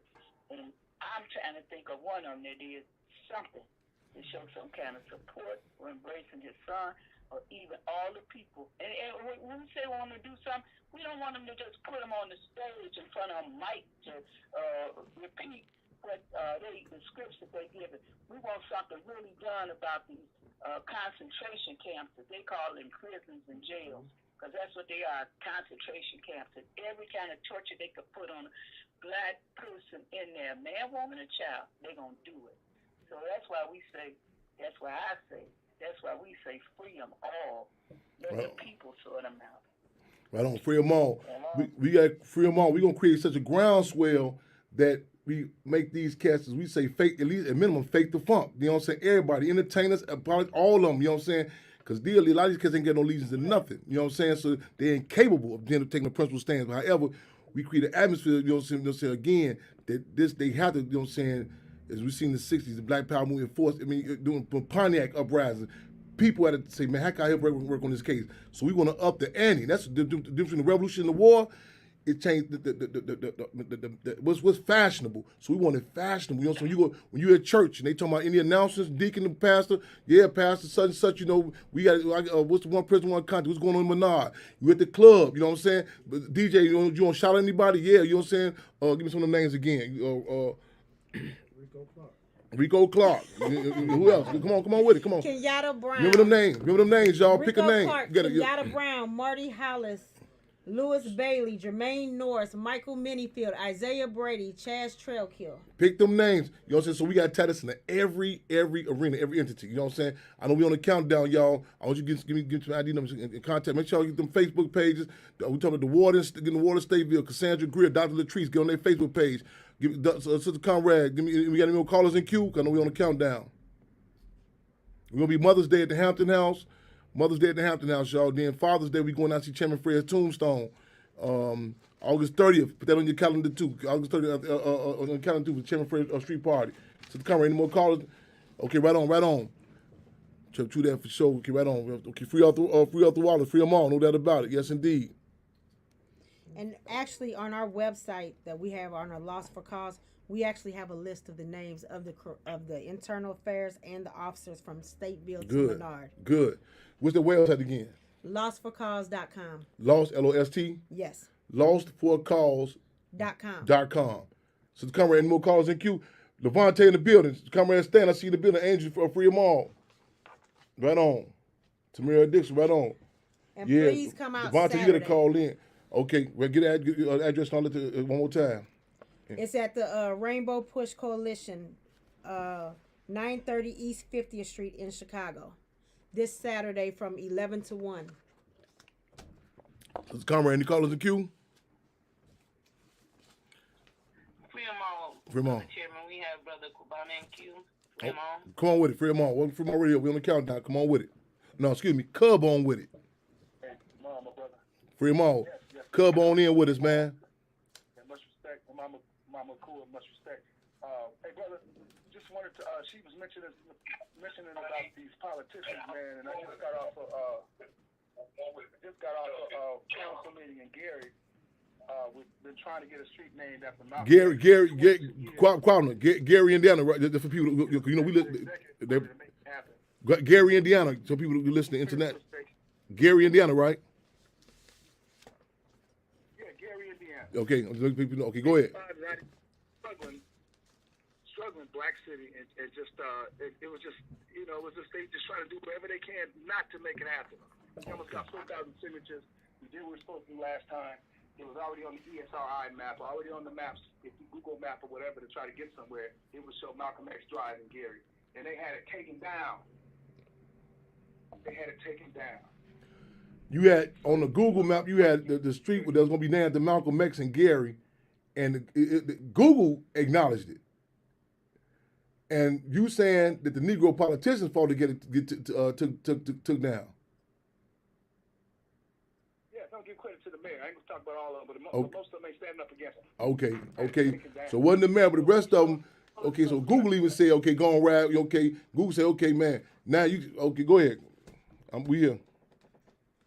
No, I mean, it's unbelievable. So Yeah. on the 17th, there's the next council meeting, and we're gonna have a big hearing on it at that time. We need the people to be up. We need the people up in there. Because it passed planning department unanimously.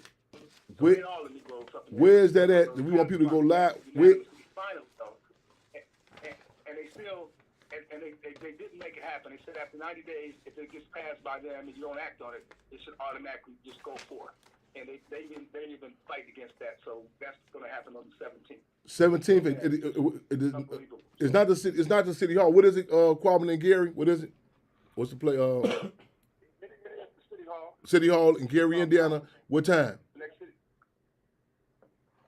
6 o'clock. 6 o'clock. Something else is occurring May 7th. Something else is occurring May 7th. This Sunday, right? Saturday. Yeah, this Saturday, from 9 o'clock to 2 o'clock our time is the national, the Nubian Leadership Circles virtual Saturday. summit, and so this is dealing with a bunch of issues that affect our people. We got different like 8 different cadres: arts and culture, land and food, health and education, economic development, and a couple more international issues. And so we're gonna chop that up. We got work projects that we're working on to help move forward our liberation, what have you. So it's a Nubian Leadership Circle. And my brother, you are the guest, not the guest, I say you are the keynote speaker for that event. So that's going to take place this Saturday. Chairman Fred Hampton Jr. is going to be our keynote speaker for the Nubian Leadership Circle Summit. Check out NubianLeadershipCircle.org for more information, or check us out on Facebook, Nubian Leadership Circle, to get more information about this coming Saturday's 5th virtual summit. I thought it was Sunday. I gotta have my presentation before then. Okay, this Saturday again. All right. Yes, indeed. Saturday, so you got to be on deck for You gotta Saturday. be on deck, man. I gotta get my coffee ready, man. Ready? Yes, indeed. Okay, right on, man. We appreciate you, brother. The last summit. All right, cool. So the last summits have been powerful that we've had. So we're looking forward to another one. So people come on and get in. We got these work projects, and you can get your hands dirty and put in some work for the people in this manner, because we gotta unite. So. Show you right. Appreciate you, brother. We appreciate you as well. And let I'm moving too fast. What's my brother's name? We coming in. Is he on? Cam. So let Cam know call and he gonna give us updates in regards to reparations issues. So we need Cam to call and make sure you hit me before the end so we can have it on the flyer. We're talking about reparations next week. We do some follow up in Menard, some other stuff though. We need Cam make sure he call in for next Wednesday. Is Cam online now? Hopefully he'll be on point. So yeah. If he's online now, we can get him in real quick before we close out. Yep. 821. Yep. Okay, right on, Kwame, man. We appreciate you, my brother. Right on. Free them all. Free them all. Sister Conrad, any more callers in queue? I'm trying to run it up. No cap. Y'all want anything y'all want to say? Okay, y'all. Free them all, Sister Conrad. Call in queue. Press 1.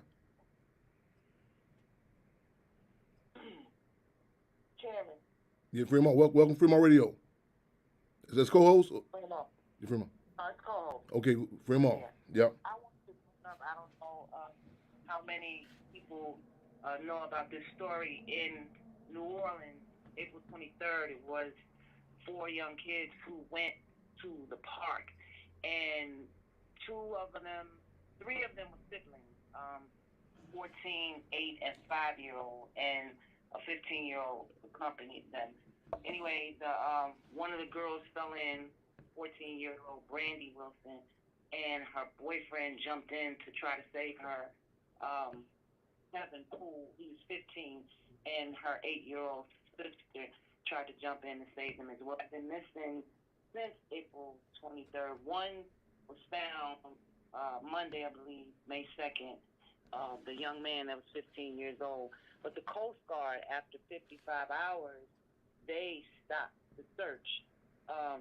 Other organizations have been doing private searches, and an organization called the Cajun Navy, they have been continuing the search as well. But I just wanted to bring up how the Coast Guard, they have more equipment. They're very equipped for these type of things, you would think, because they're the Coast Guard. This is what they specialize in. But after 55 hours, and the statement that the captain made was the decision to suspend any search and rescue case is never easy, but considering the extensive search efforts of our Coast Guard men and women in conjunction with other response agencies, I've made the difficult decision to suspend our active search for 3 children.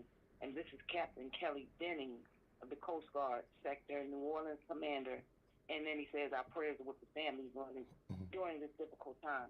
So once again, 55 hours to me does not equate extensive search.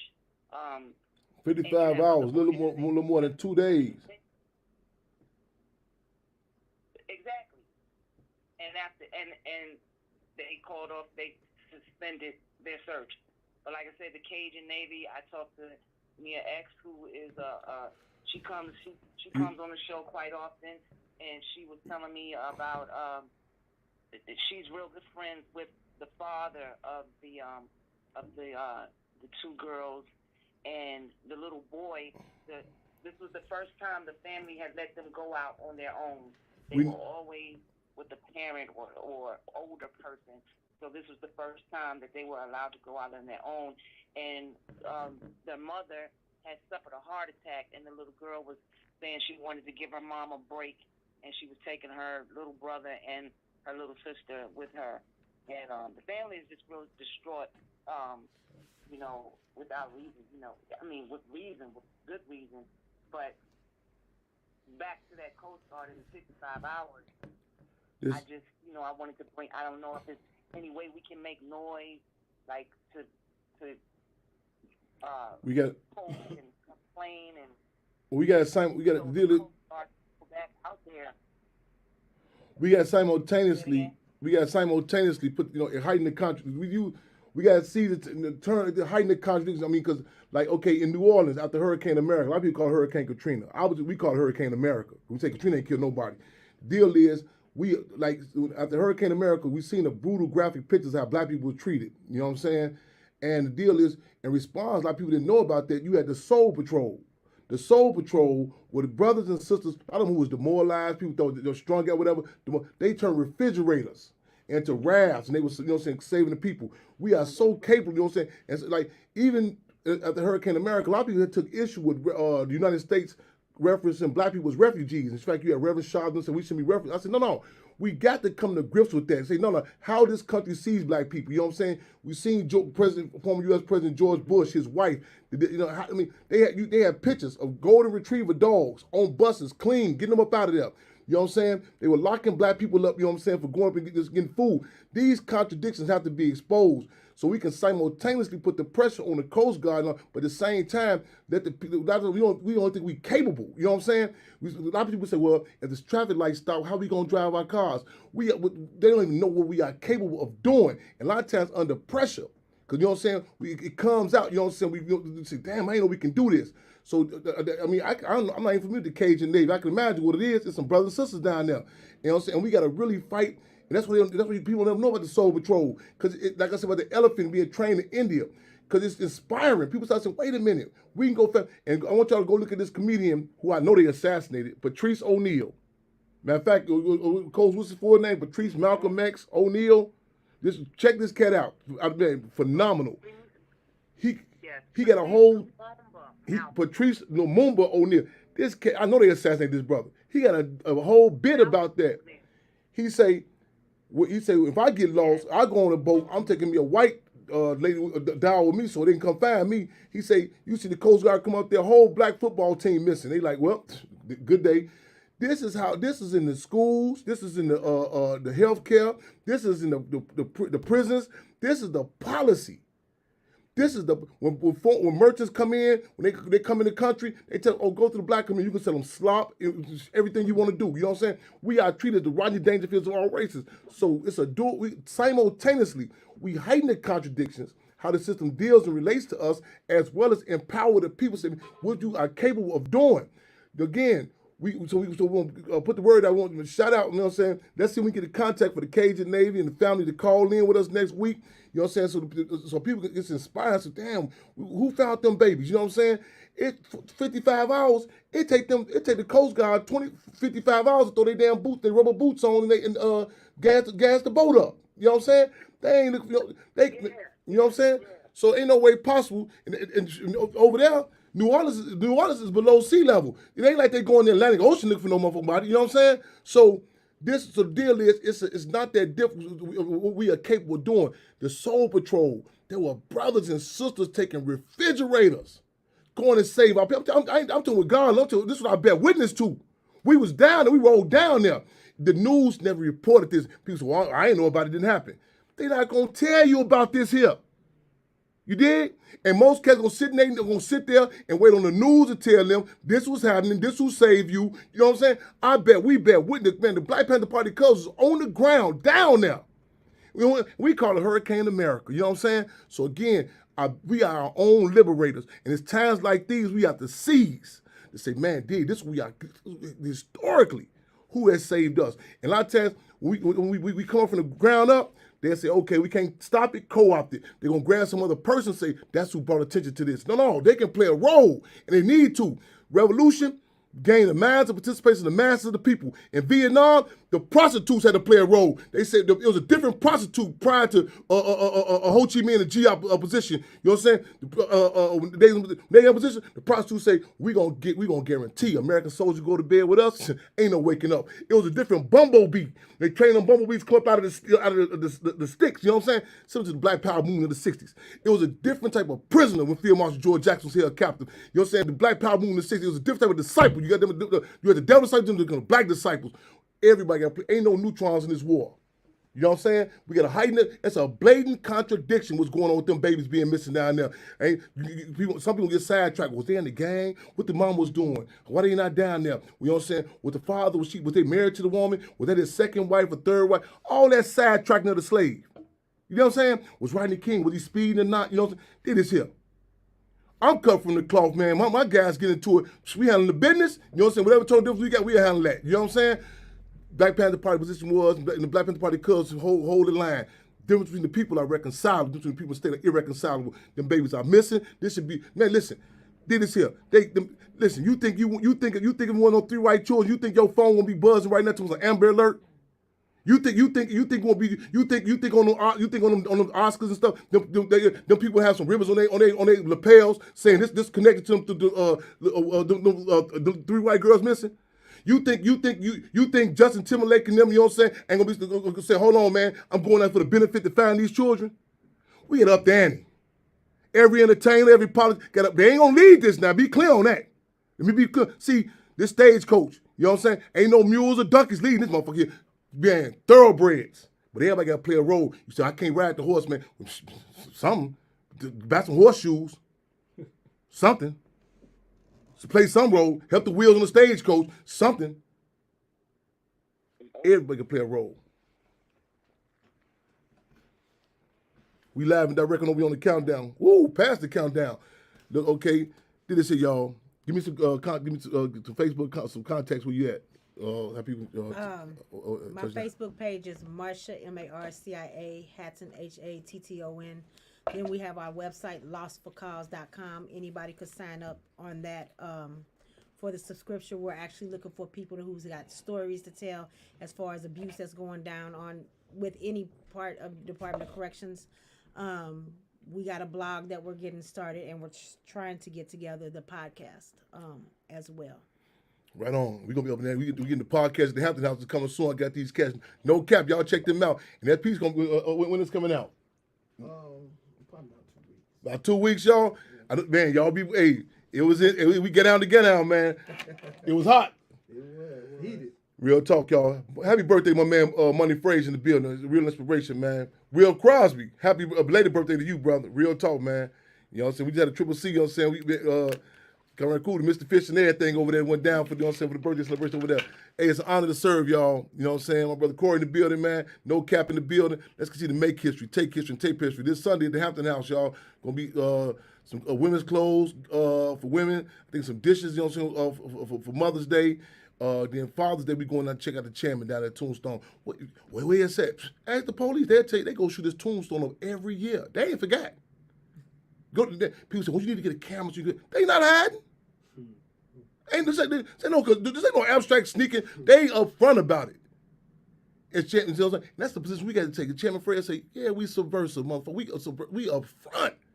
She has told you. She said, man, he sent the email, my name in the motherfucker. Man. Oh, chairman, you tripping, man. You already think, shh. I ain't, she telling you. Man, I'm clear that he come with this shit. You know what I'm saying? Man, let's make history, take history, and tape history, y'all. Once again, Chairman Fred Hampton Jr., Robin Allen, a.k.a. Lady Ray. Shout out to Sister Kim, Deputy Minister of Defense, Bunchy Carter. She's doing a lot better right now. Well, man, good to hear that. It's an honor to serve, y'all. Hampton House, 804 South 17th Avenue. Whatever support y'all can, don't forget, man. SaveTheHamptonHouse.org. Hit the donate button. Cash out, $ Save the Hampton House. We done made a monumental move. I say we. Historical landmark. We finna start, man, we got to do a lot of cleanup, y'all. We got a lot of work to do, so we still need support, y'all. We finna get the electricity, clean up, y'all, so we need y'all support. Cash out, $ Save the Hampton House, SaveTheHamptonHouse.org. Hit the donate button, y'all. So the Comrade Daphne, take us out with something.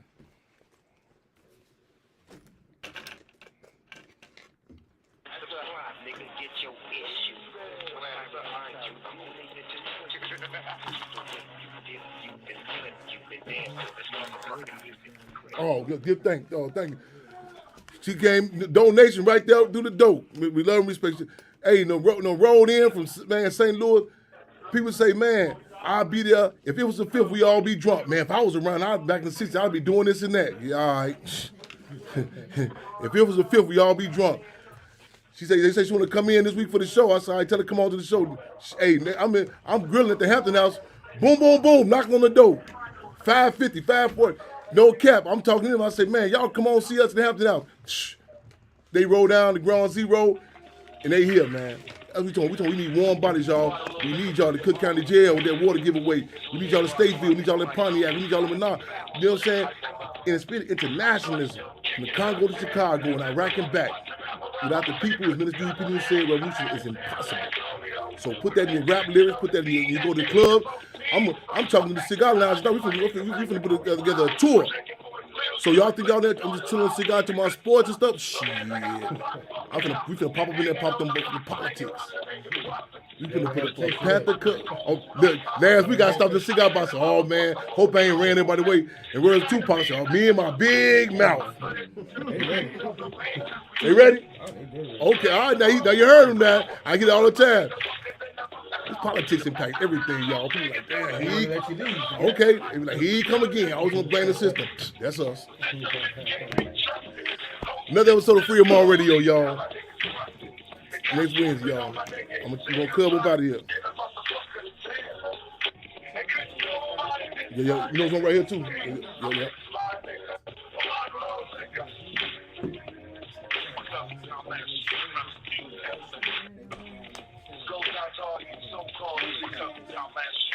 Thank you, sis.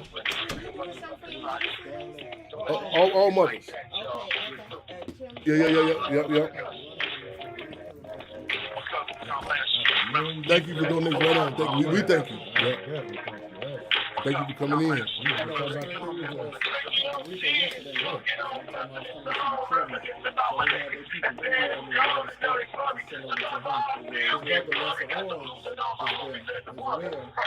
He on the case where some cops who was finding a lot of people like,